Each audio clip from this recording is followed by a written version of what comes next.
Morning, lady and gentlemen. Welcome. This meeting is being recorded by the host. This is it. You're on camera now. You've got no escape. We have evidence that you were here. Welcome to probably the most important hour of your life. I assume everybody in this room wants to be rich. Is that fair? Is that a fair point? Or richer? If you're already rich, do you want to be richer? If the answer is yes, stay in the room. If the answer is no, go somewhere else. Because basically it's my job for the next hour to give you some information about how to be rich. I know the course is called marketing, but it really should just be called I want to be rich now, please. That's basically what I'm here to teach you. Now there's a lot of, I'm sure you've heard words like advertising and promotion and digital marketing, social media, and things like that. And those are all part of marketing. But what I'm going to try and do this morning is I'm going to answer three basic questions for you. Firstly, what is marketing? So I'm going to give you a definition. So you will understand if you are working in marketing, what's your goal? What are you trying to do? I'm then going to answer the question, why is marketing important? Why do people need marketing in their lives? And why are you going to make a lot of money by understanding marketing? So it's the importance of marketing is the second point. And then the third one, how do you market? If you were working in a company or if you were running your own business and you were in charge of marketing, what would you be doing day to day? What would your job be? So I'm going to try and answer these three questions to start with. But just to give you a start, what's this? It's not a trick question, by the way. What is it? Toothpaste. I assume you all recognize it. I assume you all use it. Every morning, every evening, you put this in your mouth. Why? To brush your teeth. Okay, so every day you put this in your body. You put this in your mouth. What's it made of? Chemicals. All right, yes, it certainly is. What chemicals? Honestly, you have no idea. And yet you put this in your mouth twice a day. I mean, it's called toothpaste. Does that mean it's made out of teeth? Does that mean baby oil is made out of babies? I mean, that's what I'm asking you. So why? You don't know what this is, and yet every single day you use this. Why? Because when you brush your teeth, you also need that toothpaste. Right, so what does it do? Why do you use this? What's the reason you use toothpaste every day? Clean your teeth, keep your mouth healthy. You don't know what's in this. And to be honest, you don't care what's in this toothpaste. All you care about is that when you use it, it makes your mouth fresh. It gives you a benefit. There's some positive reason why you use this. What's actually in the tube doesn't matter. What it's made of is not important. And that's an important rule for marketing. Don't think about the product. Think about the benefit of the product, what the product does. That's what we're selling to people. I'm not selling this as a bunch of chemicals. I'm selling this and you buy this because it keeps your mouth healthy. It keeps your breath fresh. It keeps your teeth clean. It stops you having to go to the dentist a lot. So people buy products for the benefit, not for the product. You don't care what this is made of. You care that it cleans your teeth and it keeps your mouth healthy. So all the way that we're talking about marketing, keep that in mind. The product is actually not important. It's what the product does for the customer. It's the benefit that the product gives the customer. That's what's important. All right. Now, as you can see, this is chapter 1, week 1. MCD 1090 is just the name of the diploma that we run here at Monash College. And you can see from the next slide that this is actually something from Monash University. So I haven't made these slides up this morning just to give to you guys. This is an actual lecture. So this is going to give you a very realistic idea about the type of information you will get in a real lecture at Monash University. This is not made up, this is not pretend. It's a real lecture. Now, I said what I was going to do was start with the what. So just read that definition for me, please. Not out loud, this isn't school, just read it.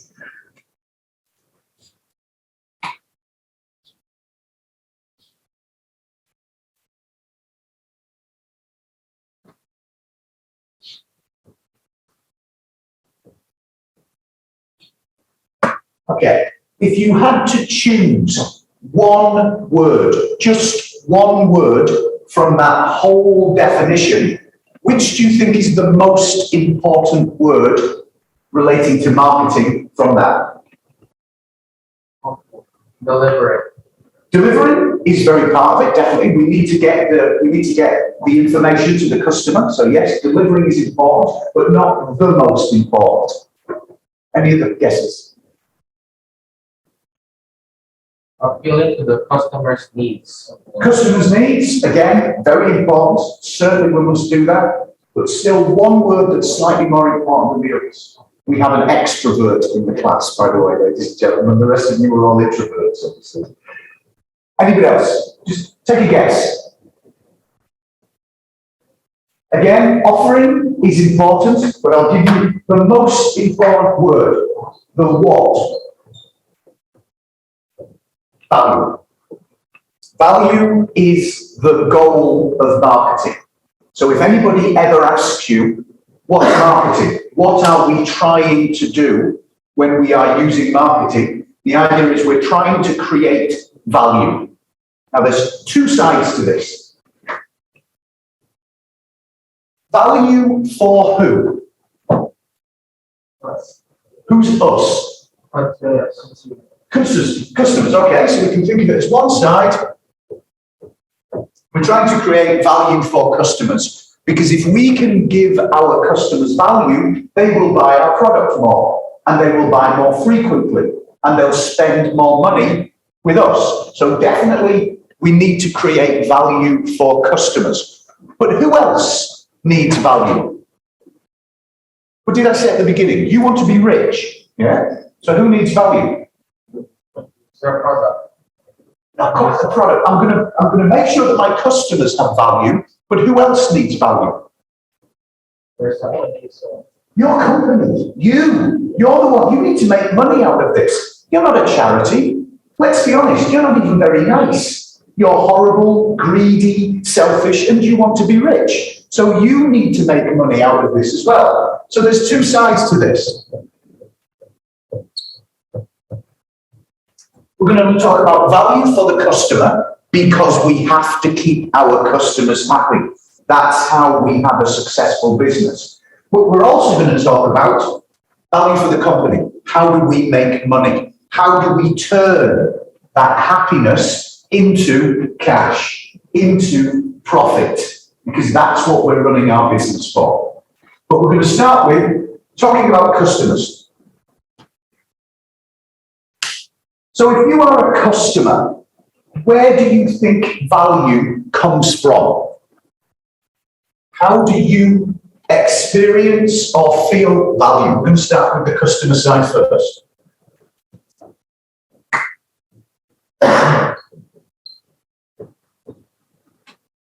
Where does value come from? Yes. the product that they receive. The product, okay, definitely. So they buy a product, and when they use that product, how can we describe that? They get what? The what they want from it, benefits. Absolutely, benefits. The main word that we use for this is satisfaction. So when a customer buys our product and they use it and they're happy, they're satisfied. They like it. It gives them a benefit. So this is the plus. This is the positives. But we've got to compare this against something else. What's the negative for the customer? This is what they get. They receive benefit, happiness. What do they give up for that? Money. We call this cost. So on one side we have satisfaction, the other side we have cost. And cost includes money. What else? What else does the customer use or give up when they're buying products? Money and time. Opportunity cost. If you've studied economics before, you might know the idea of opportunity cost. They use time. They use energy. They use their effort. So cost is included. So the cost, satisfaction. For the customer to experience value, which one has to be greater, has to be bigger? Satisfaction needs to be greater than cost. So the first thing that we're trying to do in marketing is to make sure that satisfaction is greater than cost. When the customer buys our product, the happiness, the benefit that they get when they use our product is more than the price. Now, does that mean we have to be cheap? Not at all. Ferrari, some of the world's most expensive cars. But if you want to buy a Ferrari today, a new Ferrari from Ferrari, you can't. There's a 1-year waiting list for a new Ferrari. But they're expensive. So why do people buy them?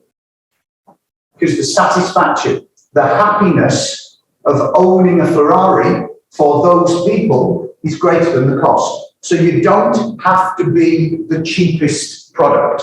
Don't think that everything has to be cheap. Rolex, not the cheapest watch in the world. People buy it. So don't think you have to be cheap. It's not about making the cheapest product. It's about making the product that gives the greatest satisfaction. Now, cost, if you think about this, it's kind of easy. It's money, it's time, it's just numbers. We can understand cost. But what's satisfaction? Where does satisfaction come from? Sorry? It's definitely a feeling. It's an experience. It's what we call intangible. It's nothing you can really touch. It's nothing you can really hold. So how can we describe where does satisfaction come from? It's what versus what.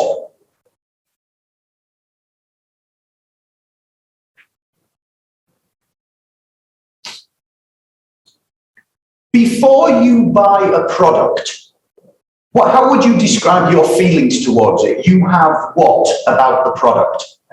Expectations. Absolutely.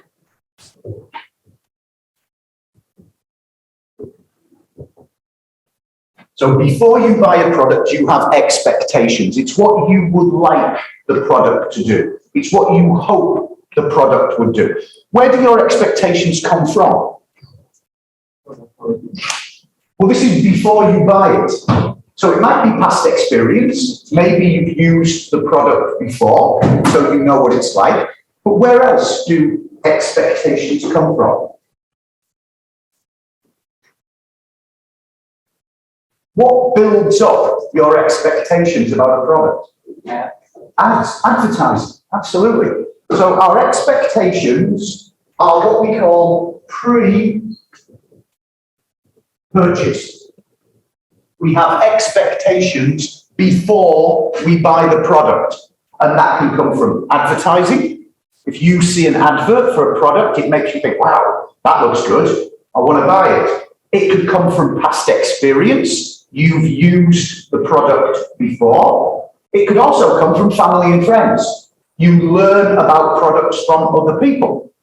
I'm sure you've had friends tell you to go and watch the new Top Gun movie. Anybody seen the new Top Gun movie yet? Go and see it, it's good, it's really good. I'm now telling you to go and see a movie. I'm building up your expectations about that moving. So we have expectations pre-purchase, before we buy. What's on the other side though? What are we comparing this against? To be happy, we have our feelings before we buy, which we then compare to what? The quality, the performance of the product.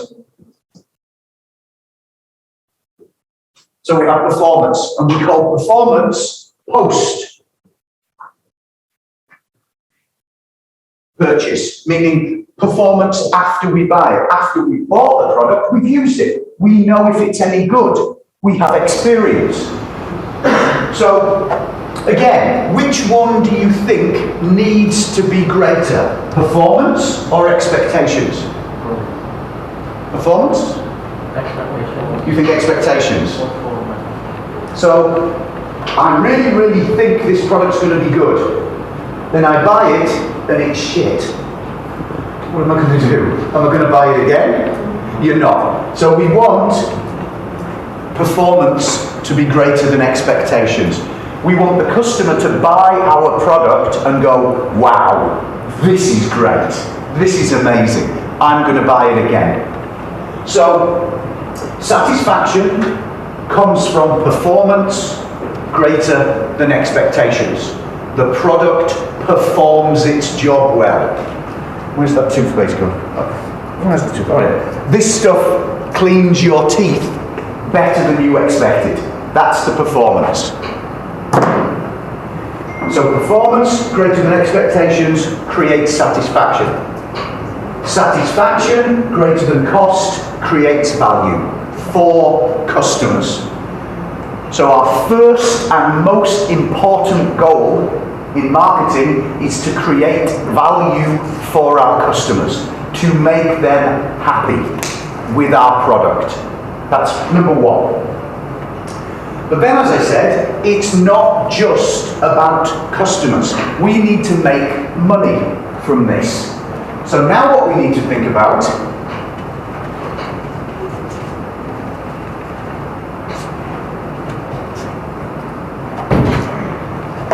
is value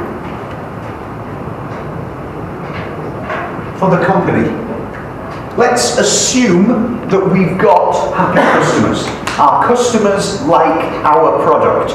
How are we going to turn that into money? How are we going to turn that into profit? What do happy customers do for our company to help us make money? Yeah.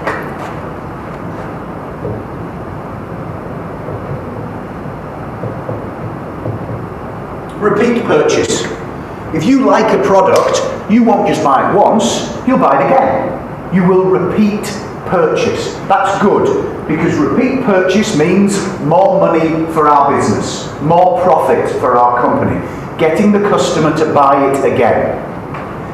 If a customer continuously buys our product over and over again, what do we call it?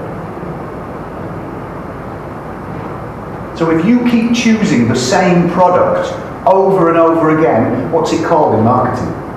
Overconsumption? Not, it could be, depends how much you're using of it. But I'm thinking from a marketing point of view. If you really, really like a product, you are what? Obsessed. You're in the right idea, but what phrase do we give it? Loyal. Absolutely. What we're looking for is loyalty, and specifically in marketing, brand loyalty. This is what we're aiming for. We want to try and we want to try and have brand loyal customers, because they will come back to us again and again and again. I tend to wear a lot of Nikes. I would say that I am brand loyal to Nike, because when I'm buying sports shoes, I tend to buy Nike. That's more money for that customer. Now we have to use the word brand loyalty. Favourite hamburger? What's your favourite hamburger? McDonald's. Some people might say Burger King, some people might say Carl Jr.'s, Some people might say none, they're all crap. Fair enough, that's okay. So you've got a favourite hamburger. Favourite car, favourite brand of car. Again, this is not a trick question. You can answer it. What's your favourite car? Doesn't matter whether you own it or not. You don't have a favourite car. Good God, did you all walk here? Did you come here on the MRT? Oh, you've all got helicopters. Sorry, yeah, my fault. You've all got helicopters. Okay. So you could say your favourite car. You could say your favourite TV show. You could say your favourite group, music group. What's your favourite carrot?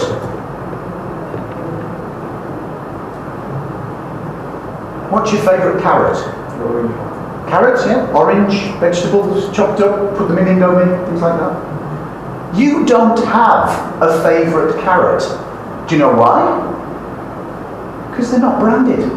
You can't tell me your favourite carrot because carrots don't have brand names. So you have to use branding to create loyalty. You cannot be loyal to a product if it doesn't have a brand name, because you can't recognise it. You don't know what's different about it. So it must be brand loyalty. So this repeat purchase makes money for our company. Brand loyalty is basically very, very strong repeat purchases again and again. What else do brand loyal customers do that helps us make money? They promote to friends and families. Okay, do you know what that's called? Do you know what the phrase is? Advertisement? It's right. It's a type of promotion, the same as advertising, but it's not quite the same as advertising because you're not paying for it.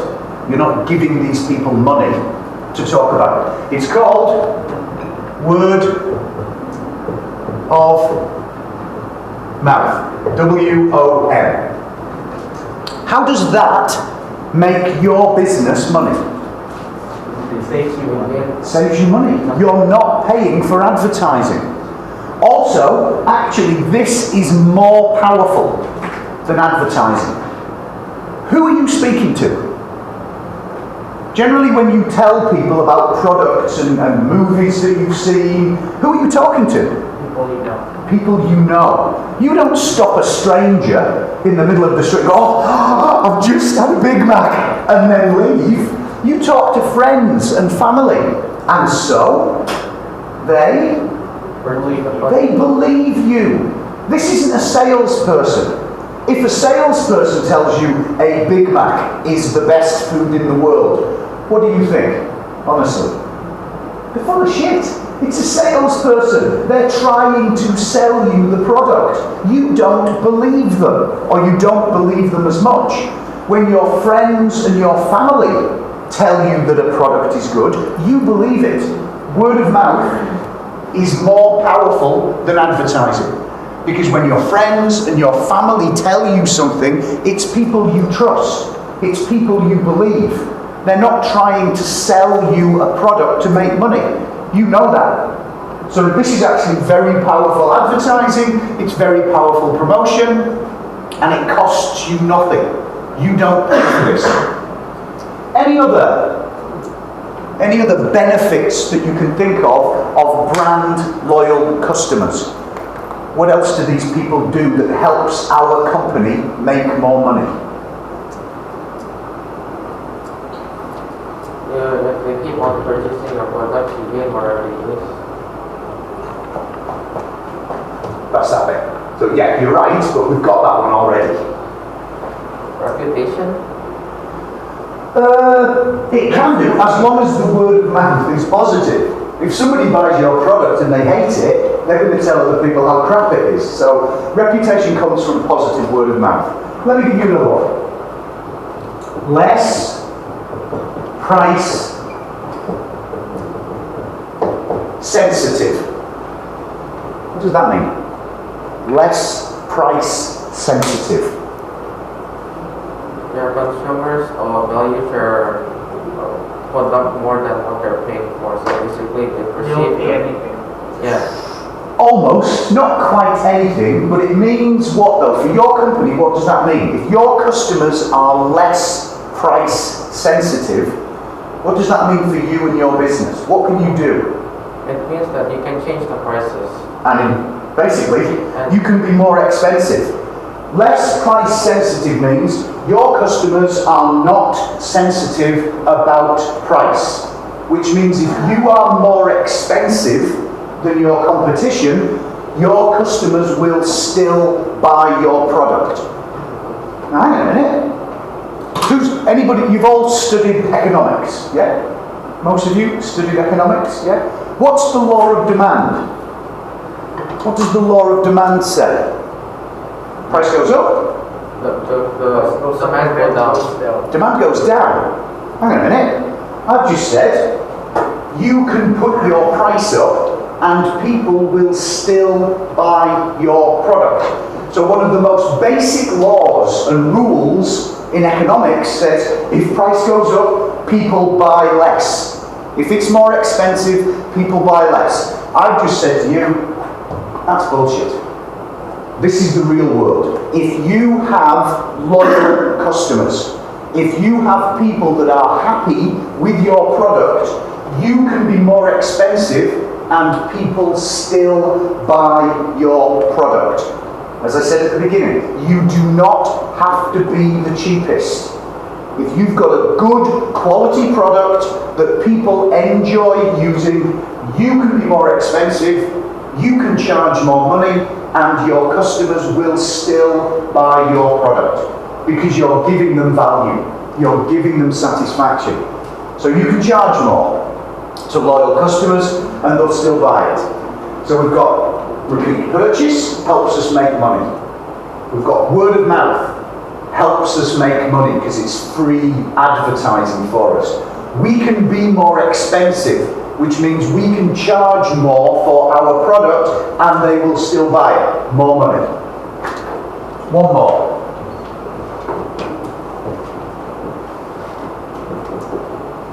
Quick adoption. What do you think quick adoption means? This is not Madonna, Angelina Jolie going to Africa and stealing children. It's nothing to do with that. What is this? What I'm saying is our brand loyal customers, our happy customers will quick adopt. Meaning? They won't use your products only. That's the loyalty, but what products? Quick adoption of absolutely new products. This is the key point here. If you have loyal customers and you bring out a new product, normally with a new product, sales are slow because the customer doesn't know about it, they've never used it, they've got no experience. So normally a new product, these sales are slow. But if you have loyal customers, your customers will go out and buy your product quickly. They won't wait, they'll want to be the first people. The Avengers movie, 2 years ago.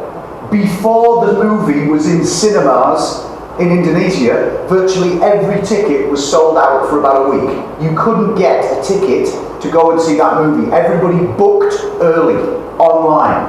That's quick adoption. You see when the latest iPhone comes out, people will sleep in front of a shop waiting to be the first person to buy that phone. That's quick adoption. So your loyal customers will buy your new products quickly. More money for you. Your product makes money quickly. So this is what we mean of value to your company. Profit, money, revenue being generated.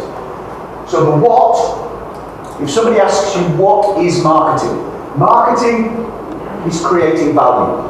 Value for customers. Satisfaction more than cost.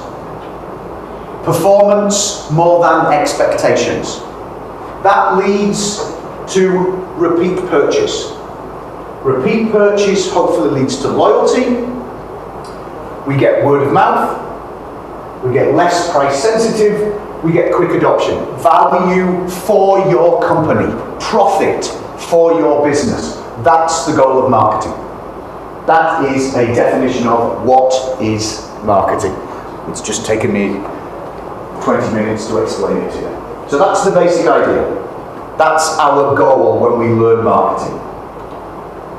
Now, the second part of this I'm going to talk about is why do we need marketing? Why is marketing important? Why is marketing useful in people's lives? Too many things to remember. Right, let me get some space.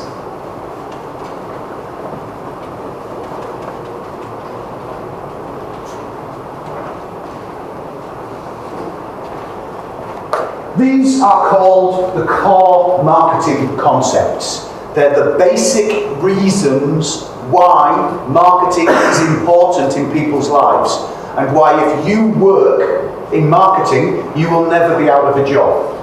Marketing will never stop. As long as there are humans on the planet Earth, we need marketing. And it's to do with these 5 core concepts. We're going to go through them one by one. If I can remember where I put this. So, core concept number 1. Needs, wants and demand. Somebody mentioned needs earlier. What is a need? So a need is something you need. No shit, Sherlock. Thank you. Great answer. Of course it is. How else could you describe it? A need is, it's a necessity. It's something we require in our life to be happy. Can you think of different types of needs? Can you give me an example of a need? Food. The most basic one. We need food. We need water to stay alive. That's called... Oh, stop it. I'm going to break that eventually. That's called a physical need. So we've got food, we've got water, we've got air. If we don't have these, we die. So we need food, we need water, we need air to stay alive. Any other type of needs that you can think of? Shelter. Shelter. It's a need, but it's still connected to physical. It's keeping you safe. It's the reason why we live in a house. It's to protect us from the weather, from the environment. The reason why you wear clothes is to protect you from the environment, among other things. So shelter is definitely one. Any other type of needs that you can think of? Mental. Yeah, I'm going to put this here. Intellectual. You need to improve your brain. It's the reason, actually, while you're all in this room now, you've come here to get an education. Because you believe that if you get a good education, you will have a good job. You will get a big salary. You will have a happy life. That's a need. So we have intellectual needs. Again, you can consider this education. So we've got food, education. One more. One other category of need.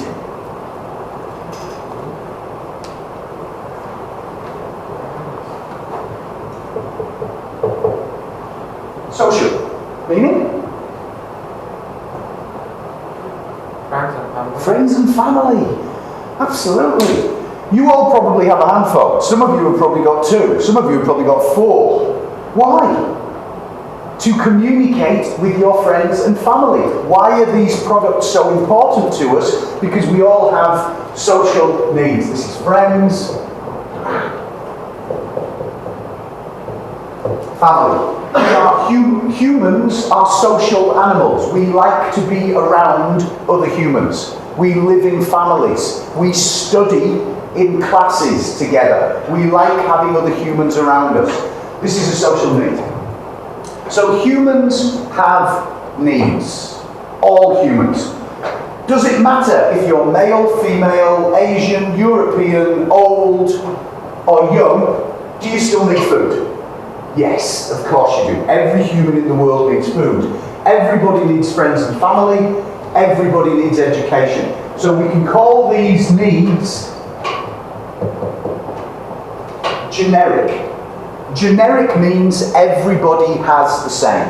We all have the same needs. We all need food, we all need friends, we all need education. So what's a want then? What's the difference between a need, which is this, and a want? Wants are demands. They are not necessities. It's basically what people want, not need. Okay, yeah. Yes, that's correct, because you just repeated exactly what I said, but a bit more than that. I've said that your needs are generic. You all have the same needs. How is a want different?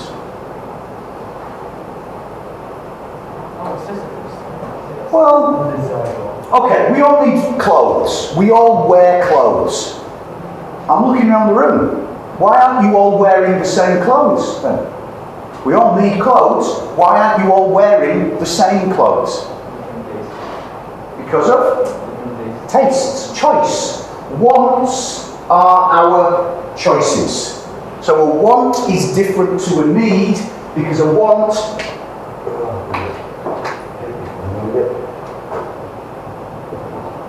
is choice. This is how a want is different. We all eat food, but we don't all eat the same food. You might all like music, but you don't all listen to the same music. We all need clothes, but we don't all wear the same clothes. Wants are individual choices. We're not all the same. Different ages, different genders, different races, different backgrounds, different income. It influences choice. So wants are choices. Alright, so we've got needs. We all have needs. We all need feet. Obviously, I'm assuming there's any shoes here. A want is our choice. Some of you might want that pair of shoes. Me personally, no thanks. I'm not going to wear those. So wants are choices.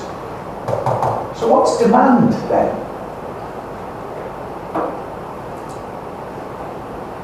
What makes demand different?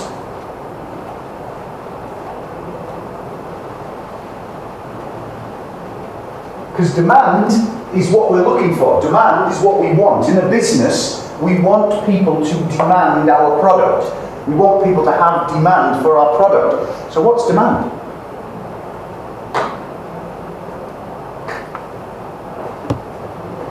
Want plus? Need. Nope. The want comes from the need. So if you've got a want, you've already got a need. It's kind of built in.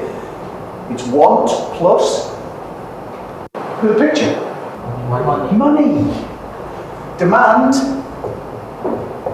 is want plus money. And it's how you identify your customers. I want a Ferrari, but I don't have enough money. Am I a customer? No. I want it, but I can't afford it. I have enough money, but I don't want a key jam. Am I a customer? No, because I don't choose that product. So when you're looking for customers, when you're trying to identify who are you going to sell to, you are looking for want plus money. You're looking for demand. That's how you identify a customer from a non-customer. It's somebody who wants your product and has enough money to buy it. So that's core concept number one. All humans have needs.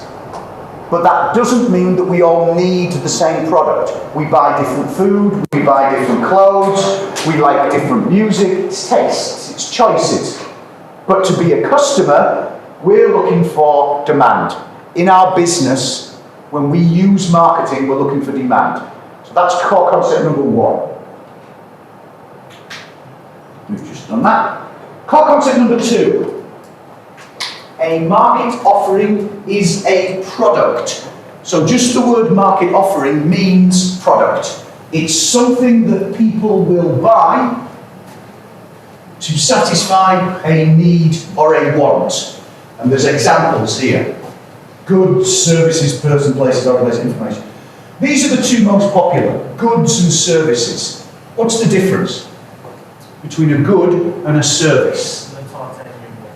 Yeah, goods are tangible, goods are physical. This is a good, you can hold it, you can touch it. A laptop is a good, a hamburger is a good. Give me an example of a service. Restaurants. Restaurant, well, a restaurant's kind of like 50-50. Because 50% you go there for the food, which is tangible, but you also go there for the service, for the atmosphere, if it's quick, if it's clean, which is a service. So a restaurant is kind of a mixture of both. But what other examples of service can you give? School. Yeah, absolutely. Other ones? Car service. Car service, yeah, absolutely. Education, medicine, banking and finance, tourism. These are all services. Service industries now make more money than manufacturing. Tourism, pre-COVID, made more money than oil and gas. More people spent more money going on holiday than they did in oil and gas. So services are important these days. You will all probably end up working in a service industry, because that's where the jobs are.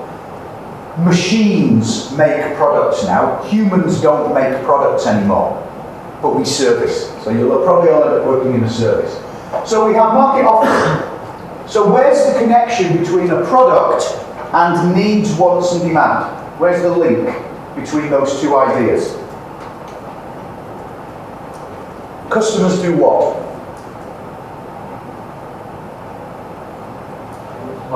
They buy them. This is it. This is just the connection. Customers will buy a product to satisfy their needs and wants. So that's the connection between core concept number 1 and core concept number 2. Again, services, products, examples. Core concept number 3, value and satisfaction. I spent the first 20 minutes of this lecture explaining to you what value and satisfaction was. Let's see if you can remember. Value is for the customer. Where does value come from? Satisfaction greater than cost. What's satisfaction? Expectations greater than performance. Again, just to prove I haven't been lying to you for the past 25 minutes, performance, expectations, cost, benefit.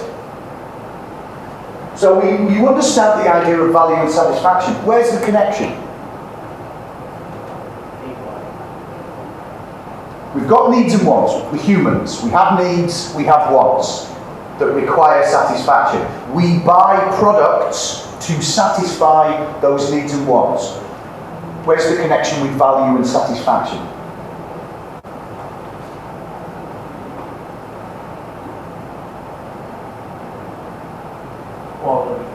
Quality is definitely part of it, I agree. You're going to be hungry in probably about 15 minutes. Some of you might be hungry already.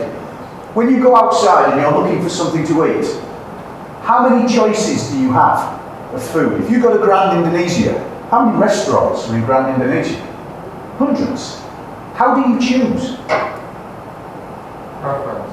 Preferences? Meaning? What does preference mean? What they want, what they prefer. Because based on what? Experience. And? Perceived value. Value, satisfaction. You go out of here, you go into Grand Indonesia and you think, do I want a pizza? Do I want a McDonald's? And you choose the pizza. Why did you choose the pizza? Because you believe that that pizza today, I'm not saying every day, but today will give you the greatest value and the greatest satisfaction. So value and satisfaction is how people make choices. When you're faced with a decision, do I drink this, do I drink that? Do I go to this mall, do I go to that mall? Do I buy a pair of Levi's, do I buy a pair of Guess jeans? You make that choice based on value and satisfaction. It's how customers choose. It's the basic way that we make choices. So that's core concept number 3. Core concept number 4. Exchange and transactions. It's an act of obtaining a desired object from someone by offering them something in return. So normally, when you think about business, you have a buyer and a seller. What does the buyer have? Cash, money. This is the customer. What does the seller have? The product. What happens? They exchange. That's what an exchange is. It's that swapping. I have something that you want, you have something that I want, we exchange. And we call it a transaction is when you use money. Because you can exchange without using money. What's that called? Yeah. Barter. Yeah, barter. You can barter. I have something, I have an egg, you have a Ferrari. We can swap. I would be perfectly happy with that exchange. You might not be, but I'd be very happy with it. So you don't have to use money. But most of the time you use money, and that's what we call it, a transaction. So exchange is the process. It's how people get the products and the services they need to satisfy themselves, to keep themselves happy. Core concept number 5. The market. So the market is what? The place. Absolutely. The market is the place where buyers and sellers exchange. Now, 100 years ago, it was a physical location. You went to the market. Imagine if you go and buy vegetables from a Passat traditional. That's a market. It's a real place.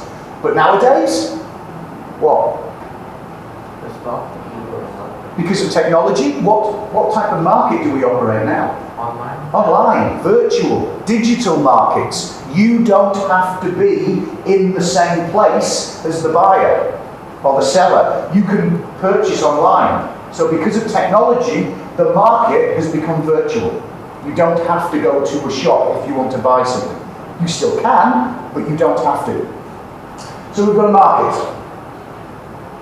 Market is made up of sellers and buyers. What do the buyers have? Cash. And what are they trying to satisfy? Their wants. So if we go back to the first picture, this is a circle. It's drawn like that for a reason. This is continuous. We always have needs and wants. Therefore, we always need products. We choose based on value and satisfaction. So if we're doing business, we want to provide the best value and satisfaction for our customers. It happens through exchange. It happens in a market. The market is full of people who have needs and wants. So in other words, this never stops. Remember I gave you the question, why is marketing important? Marketing satisfies needs. Humans always have needs. Therefore, as long as there are humans, we need marketing. Because it's the way we satisfy our needs. You can't escape from it. We will always need marketing. One other reason that I can give you for this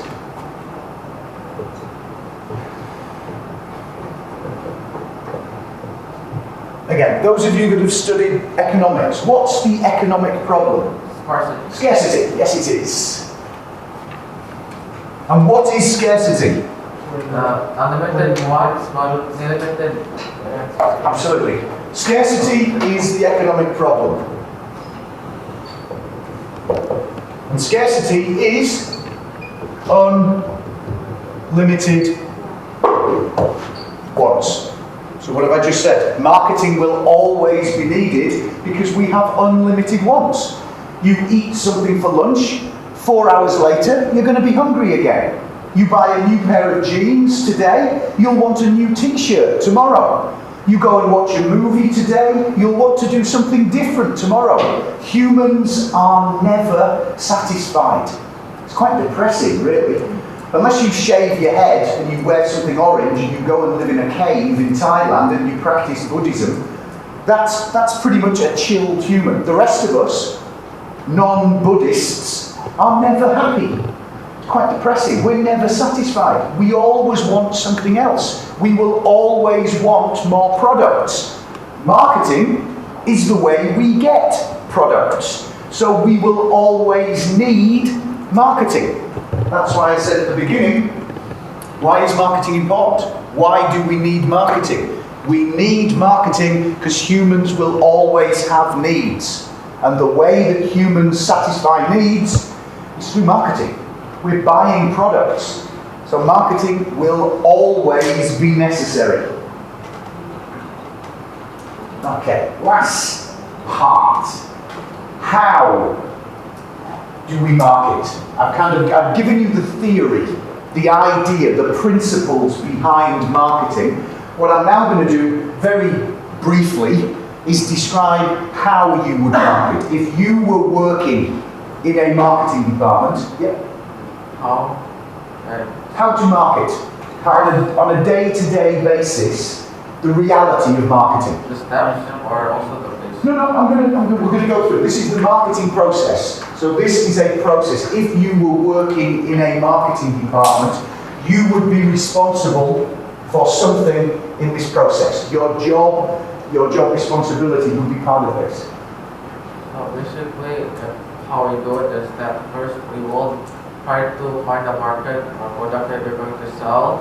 After that, we will try to find I'm sitting down. You can do this. Go for it. This is great. No, that was good. Keep going, please. Find a marketplace, find your customers. After you find it, you need to identify what they want. After we identify what they want, we will then try to promote the products to them. That's not bad. That's a reasonable good attempt at it. There's five steps in a marketing process. 5 things that you need to do to market successfully. Again, I'm going to go through this A, very quickly because we've only got 5 minutes left, and B, because we haven't got enough time. This is quite detailed. If you study marketing, the rest of the course, so this is a 12-week course. The rest of the 11 weeks, if you were in this course, we would be studying this. So this is kind of the detail. This is the reality of marketing. But starting with step 1, the first thing you do when you're studying marketing is basically look around you. What's happening? What's new? What's different? And we do this through market research. We go out and we ask people questions. We find out what they like, what they don't like. We look at the internet. We read magazines. So we're collecting information about the world. What's new? What's different? Any new technology that we can use? Any new ideas that we can use? How are people feeling? COVID has been a perfect example that a lot of businesses have had to do market research because of COVID. What's changed? What's new? What's different? So step 1 is basically just learning about the world around you. And again, when you study marketing, I will teach you how to do market research. I will teach you the different methods of how to collect information about the world around you. So that's step 1. Step 2, what we're really doing here is we're identifying